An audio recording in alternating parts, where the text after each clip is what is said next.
The Hawkesbury River doesn't forgive mistakes. I know that now. The same way I know the sound of a lie dressed up as concern. When the water closed over my head that cold June morning, I wasn't thinking about my age, or my bad knee, or the retirement that had stretched out too quietly in front of me. I was thinking about my son-in-law's hand, and the way it had felt against my back. Flat. Deliberate. Final. My name is Reg Sutton. I'm 67 years old, a retired electrical engineer from Penrith, New South Wales, and I have spent 4 decades reading the hidden currents in systems that look perfectly stable from the outside. I know how power moves through walls. I know how a single faulty connection can burn a house down while every indicator on the panel shows green. What I failed to see, until the river tried to swallow me, was that the most dangerous circuit in my life ran straight through my own kitchen table. It was a Tuesday morning in June 2023, when my son-in-law Dale Ferris suggested we walk the old riverside track near Yarramundi. He said the air would do me good, said I'd been looking gray since my wife passed. Sandra had been gone 14 months by then, and the house on Borrowdale Street felt like a room that had been emptied of its furniture but not its echo. I was grieving in the particular way men of my generation grieve. Quietly, practically, filling the hours with small repairs and early mornings. Dale knew my routine. He had made a point of knowing it. He came alongside me on the narrow part of the track where the bank drops sharply and the river runs fast and brown below. He was talking about property values, the way he always talked about property values, as if land were a language he'd been born fluent in. I half listened.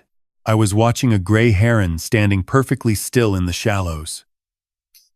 And then I wasn't watching anything. The push was not a stumble. I want to be precise about that, the way an engineer is precise. There was a hand. There was a vector of force. There was intent. I hit the water at an angle that drove the breath from my body, and the cold took what was left. The current at Yarramundi moves with a purpose that feels personal. It had me sideways and under before I could call out. My boots filling. My jacket dragging. A teenage boy named Callum Bright pulled me out. He was 17, a local kid who had been fishing from the lower bank with his older brother. He waded in without a second thought and grabbed my collar and pulled with the straightforward courage of someone who hadn't yet learned to calculate risk before acting. His brother rang for an ambulance. By the time the paramedics came down the trail, Dale was crouched beside me with his hand on my shoulder and grief in his voice. He'd already told them I'd lost my footing. He'd already said I hadn't been myself since Sandra died. He'd already begun building the version of events that would serve him best. I tried to speak in the ambulance. The paramedic was young, kind-faced, focused on my oxygen levels. Dale sat across from me and watched me with calm, pale eyes and said nothing. The silence between us was not the silence of shock. It was the silence of a man who had already moved on to the next calculation. My daughter Claire Ward was waiting at Nepean Hospital. She is 39, a secondary school deputy principal with Sandra's dark hair and her father's habit of folding her arms when she is frightened. She had driven from Cherrybrook in such a hurry that her cardigan was inside out. She held my hand and cried and said she was so relieved. Dale stood slightly behind her with his hand on her back and told the admitting nurse about my episodes. That was the word he used. Episodes. As if my grief had made me unreliable. As if my memory had been faulty before I went into the water. The nurse wrote something on a form and I watched the pen move and understood what was happening even through the hypothermia and the fear. He was already building my ceiling before I'd had a chance to stand up. They kept me in overnight for observation. Claire stayed for the first few hours, and then Dale took her home, his hand guiding her elbow in the way he guided everything. Gently, persistently, in the direction he had already chosen. Before she left, she squeezed my hand and said I should come and stay with them in Cherrybrook while I recovered. She said the kids would love having me close. She said it with the bright, determined voice of a woman who has convinced herself of something. I saw you gone to a hotel. I know that now, but I was cold and tired, and I missed my granddaughter's voice, and I told myself that I was misreading things. I am an engineer. I believe in evidence. I told myself I needed more evidence before I concluded that my daughter's husband had tried to drown me in the Hawkesbury. They put me in the spare room on the second floor. It was pleasant enough. New curtains, a good mattress. Claire had set out fresh towels and a jug of water on the bedside table, and my heart ached at the care in those small arrangements because I knew they had come from her and not from him. The room smelled of fresh paint, that specific synthetic sharpness that sits at the back of your throat. I noticed the smoke detector in the corner had been replaced with a newer model. I noticed the vent cover in the ceiling was a slightly different color to the others in the house. I am an engineer. I noticed things like that. It was my grandson Owen who confirmed what I suspected. Owen Ferris is 11 years old and built like a question mark, all angles and forward lean, with the intense brown eyes he inherited from Claire and a habit of watching adults for longer than adults are comfortable being watched. The morning after I arrived, he knocked on my door before breakfast. He did not knock the way children knock when they want attention. He knocked the way someone knocks when they have been waiting for a moment to say something important. He sat on the edge of my bed and looked at the vent in the ceiling for a long moment and then looked at me. "Grandpa," he said quietly, "Dad put a microphone in the vent. I saw him do it 2 nights ago. He said it was to hear if you needed help during the night, but he told Mom to use a different route to the kitchen so she wouldn't make noise near the room." I looked at my grandson's face. He was not dramatizing. He had the careful, flat delivery of a child who has rehearsed the sentence several times to make sure he said it correctly. "Did he see you watching?" I asked. Owen shook his head. "I was on the top stair. He doesn't check the stairs." I thanked him. I kept my voice level. I told him to go downstairs and eat his breakfast and to act exactly as he always did. He nodded once, seriously, and left. He had come to me the way you go to the one person in a house you still trust, and the weight of that trust sat on my chest for the rest of the morning. After breakfast, Dale left for what he called a site meeting. He is a property developer, has been for 15 years, boutique projects in the Hills District, or so he has always described it. I knew from fragments of overheard conversations and from the particular tension that followed phone calls in the last 6 months that his latest development had run into serious trouble. I had not known how serious until I started paying attention. Claire took the children to school. I waited until the house was quiet, and then I did something that took me 20 minutes to get right, because my hands were still not steady from the river. I found the baby monitor receiver Dale had connected to the microphone in my vent. It was in the master bedroom wardrobe behind a gym bag. I photographed it with my mobile phone, which Owen had quietly charged for me the previous evening without being asked. Then I went to Dale's study. The door was locked, but the lock was a standard interior tumbler, and I had a set of long-nose pliers in my kit bag because I am an engineer, and I carry long-nose pliers the way other men carry reading glasses. It took 4 minutes. What I found in that room rearranged everything I thought I understood about the last 3 years of my life. The desk held 2 monitors and a filing system that Dale had organized with the methodical confidence of a man who believed no one would ever look. The top drawer contained what I can only describe as a file on me. It had been started in March 2022, 4 months before Sandra's diagnosis. There were printed bank statements, copies of the title to our Borrowdale Street property, notes about the superannuation balance, and what Dale had annotated as available liquidity on decease. There was a printed copy of Sandra's will. There was a printed copy of mine. I sat in Dale's chair, and I read through those papers with the same focused attention I used to give to fault-finding in a complex system. The picture they assembled was not subtle. Sandra's estate, which included the Borrowdale Street property and a significant portfolio of managed funds, had passed to Claire on Sandra's death. Dale had been systematically transferring portions of Claire's inherited funds through a company called Ashridge Property Holdings, which I did not recognize. The transfers were documented in a spreadsheet, with a column marked CW Consent that had been marked Yes across the board, though the signature on the corresponding forms did not look like Claire's handwriting at the angles I could read. The final document in the file was a life insurance policy taken out on me 18 months ago. I did not take out that policy. My own signature appeared at the bottom of the application form, and it was close, genuinely close. But the lowercase g in Sutton was not right. I have been signing that name for 67 years. I know how I make the G. Dale Ward is the sole beneficiary. The policy value is $1.4 million. There is an accidental death clause that doubles the payout. I have built systems for 40 years that move enormous currents of electricity through spaces where people live and sleep without knowing the current is there. The thing that makes a system dangerous is not the power itself. It is the concealment. A hidden load, a connection that looks dormant until it isn't. I heard the front door and I moved. I was in the hallway with my kit bag and a confused expression before Dale had taken his jacket off. I told him I'd been looking for the downstairs bathroom and got turned around. He looked at me for a moment with those pale eyes, and I watched him decide whether I was a problem yet. He decided I wasn't. He offered me a cup of tea. I said yes, and sat at the kitchen bench and drank it and talked about the weather, and my hands did not shake.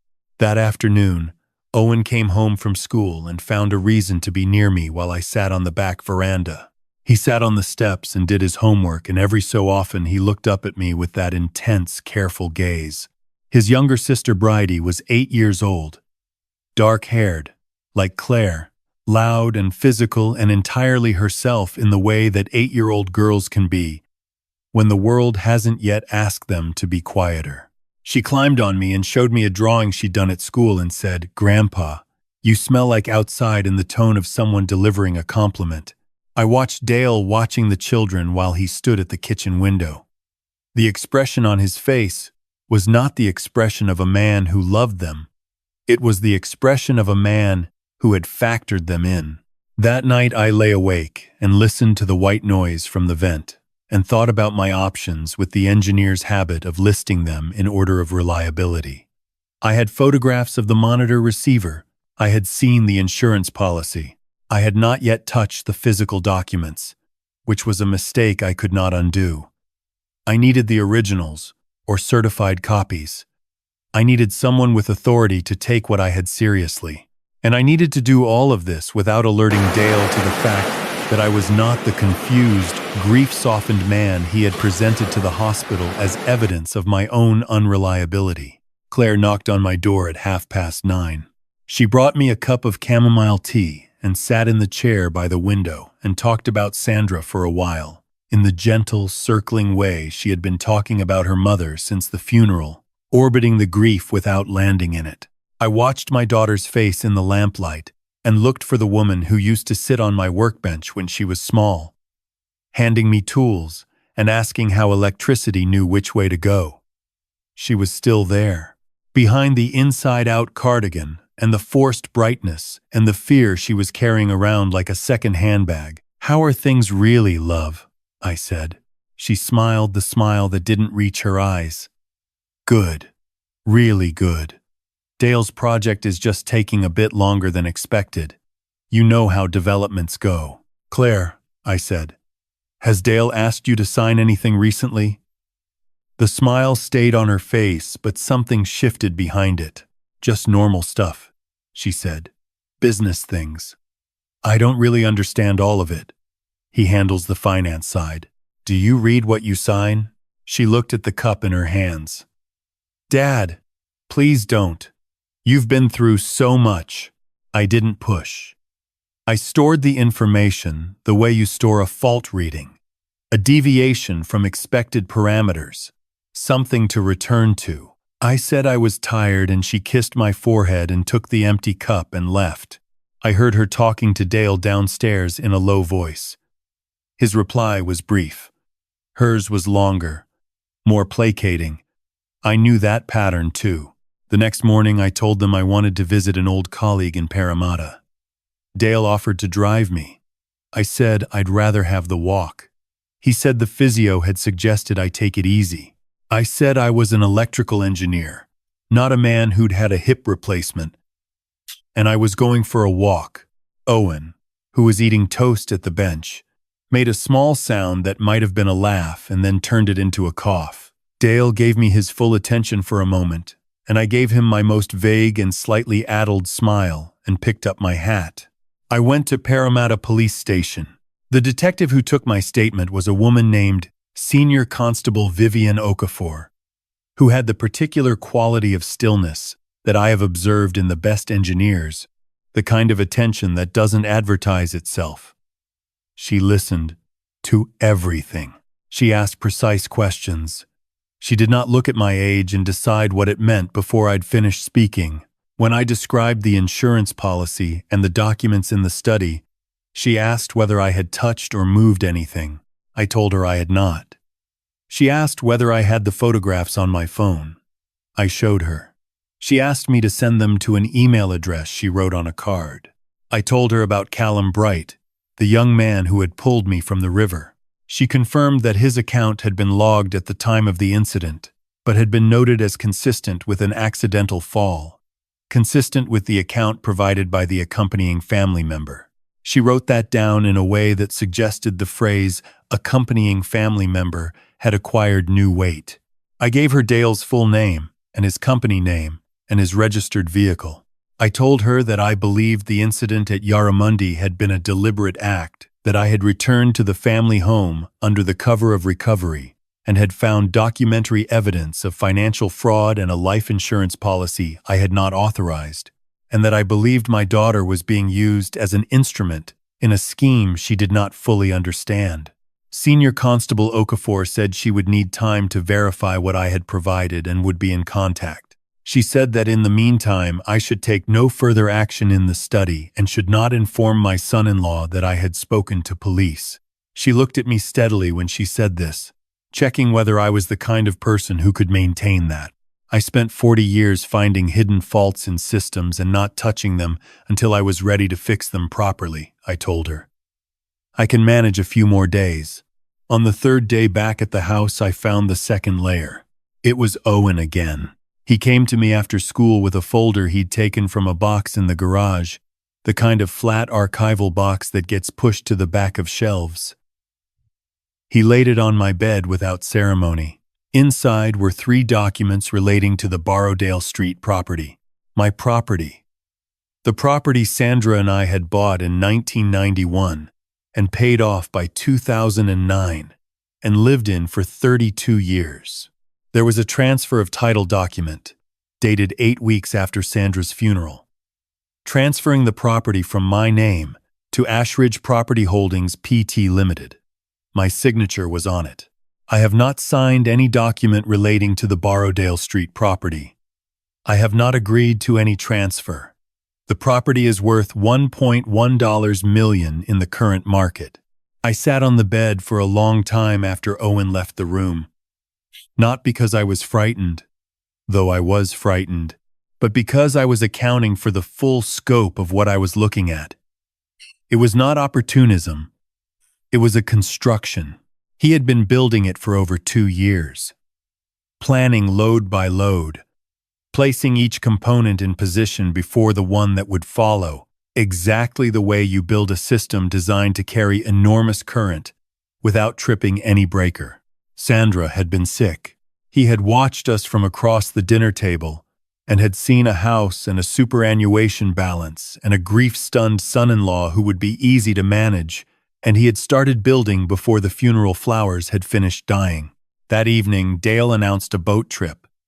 He said it would do me good to get out on the water. He said a mate of his had a cruiser moored at Brooklyn and we could do an easy run up the Hawkesbury. He said it with the relaxed, generous tone of a man planning a pleasant afternoon. He said it and watched me for a reaction. I said it sounded lovely and turned back to the television. Owen found me in the laundry at 8:30 that night.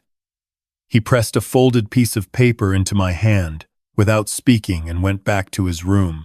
On the paper, in his careful angular writing, he had written, "Dad was on the phone for a long time. He said after Saturday it won't matter. I don't want to go on the boat, Grandpa." Saturday was 4 days away. I called Senior Constable Okafor from the Caltex on Old Windsor Road the following morning, telling Claire I needed milk and a newspaper. Vivian answered on the second ring. She told me that Ashridge Property Holdings had been registered in 2021 with Dale Ferris as sole director. She told me that a forensic accountant attached to the Financial Crimes Unit had identified 17 transfers from accounts in Claire's name, totaling $340,000. She told me that the signature on the Borrowdale Street transfer had been flagged for handwriting analysis. She asked me about the boat trip. I told her what Owen had written. There was a pause. Then she said, "Mr. Sutton, I need you to come in today. We're ready to move." I told Claire I was going to the chemist. Dale was on a phone call upstairs. Owen was at school. Bridie was at a friend's house. I walked out the front door of my daughter's house for what I thought might be the last time. And I did not look back, because I knew if I looked back at the garden Claire had planted with her mother's advice, still fresh in her memory, I would fall apart, and I could not afford to fall apart.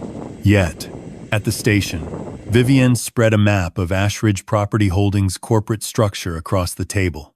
It connected to 2 other companies and a third entity registered in the name of Dale's university flatmate, a man called Stephen Marsh, who was currently living in Coolangatta. Together, the 3 entities had been used to move money from Claire's inheritance, from the property title transfer, and from a business account in Dale's name that had received commission payments from a development project that had never actually been built. The total was not $340,000. With the full picture, it was closer to $780,000. Senior Constable Okafor also told me that Callum Bright had come forward again. He had been hesitant after the initial incident. He told her, because he wasn't sure anyone would believe a 17-year-old against a man in running gear who sounded very certain about what had happened. But he had seen the public appeal the station had quietly put out, and he had called his parents, and his parents had driven him to the station, and he had given a statement. He said he had seen Dale Ferris's hand make contact with my back. He said it was not a grab or a steadying movement. He said he had played rugby since he was 7 years old, and he knew the difference between a push and an accident. The warrant was executed the following morning. I was not there for it. Vivian had asked me to wait at the station, and I had agreed and sat in a chair in the corridor and watched people come and go and thought about Sandra and about the way she used to say I was too trusting of people who presented well, that I needed to apply my fault-finding skills to human beings, as well as to electrical systems. She had said it with affection, and I had agreed, and not really changed. I am sorry, Sandra. You were right, and I should have listened earlier. Claire rang my mobile at 9:20 in the morning. Her voice was the sound of a person whose floor has just given way. She knew, by then, what the detectives had found. She had been shown the transfers. She had been shown the documents with her signature.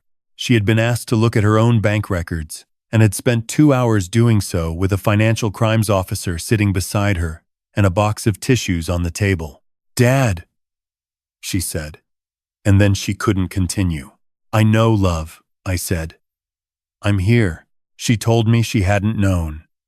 She told me she had signed things because he told her they were routine, because he handled the money, because she'd been so raw after her mother died, and he had been so certain and organized, and she had been so grateful for the certainty.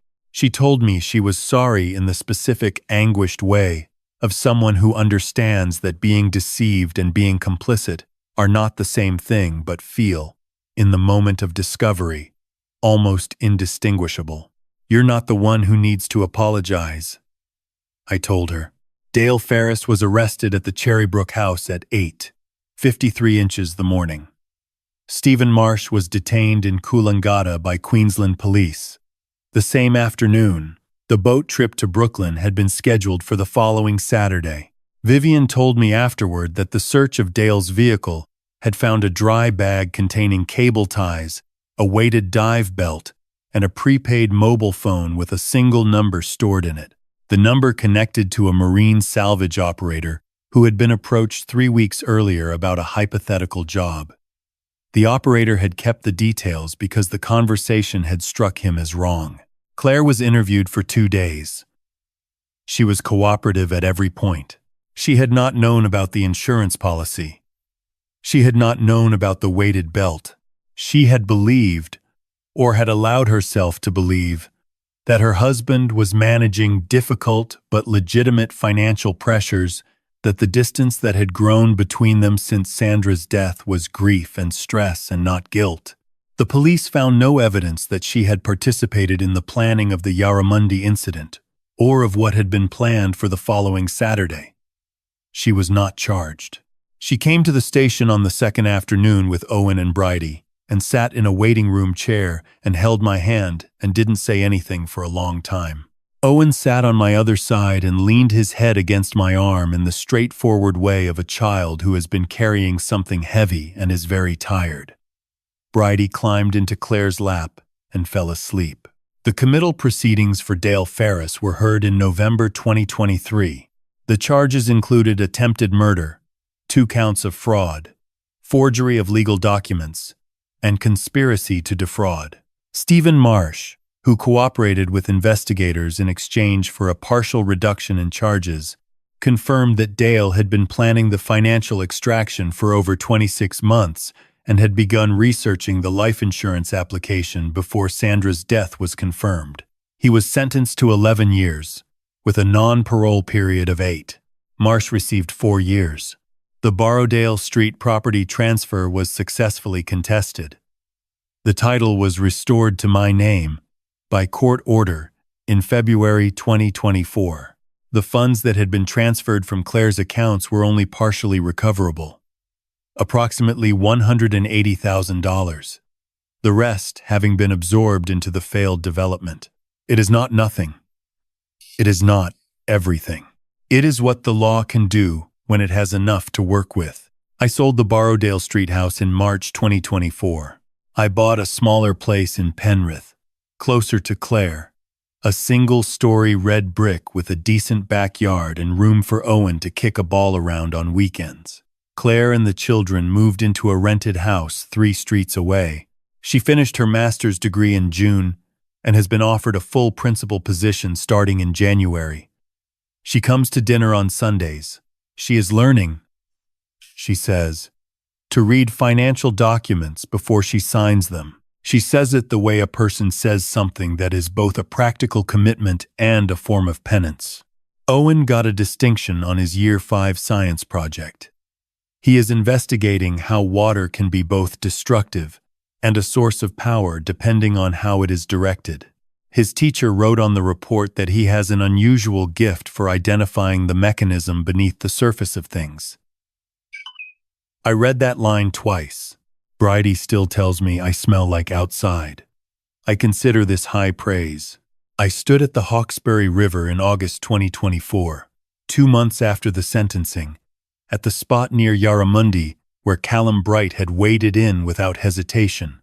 I had found his family's contact details through the local rugby club, and I had asked permission to come and say thank you in person. He was 18 by then, taller, heading toward a construction apprenticeship.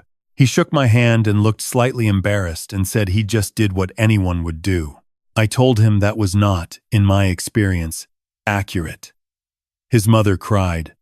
I suspect I also cried, briefly, in the direction of the river. I have thought, since everything came clear, about what I should have seen sooner. I was an engineer for 40 years. I know that the most dangerous failures are not the ones that announce themselves. They are the ones that hide inside systems that look healthy, a connection that appears solid, a reading that stays green while the load is quietly incrementally exceeding capacity. The same is true of the people we allow close to us. Not every danger arrives as something obviously wrong. Some arrive with organization and certainty and a hand on your grieving daughter's elbow, and they make themselves necessary before they make themselves apparent. What I learned from that river, from Owen's knocks on the door, from Sandra's ring on the bedside table that I had never stopped wearing, is this: grief is not the same as weakness. Being in pain does not mean you have lost your judgment, and there is no loyalty owed to a structure that was built to contain you. If someone close to you is being managed away from the people who love them most, that is not protection. It is isolation. And isolation, in the hands of the wrong person, is the first component of a system designed to fail. Pay attention to what children notice. They do not yet know how to overlook the things adults have trained themselves to accept. They see the vent cover that is a slightly different color. They hear the phone call in the next room. They write it down on a piece of paper and press it into the hand of the person they still trust, and they do it because they love you. And that love, quiet and unglamorous and entirely without calculation, is the thing that no system built on greed can ever account for. Welcome to Home Voices. My name is Reg. Thank you for listening.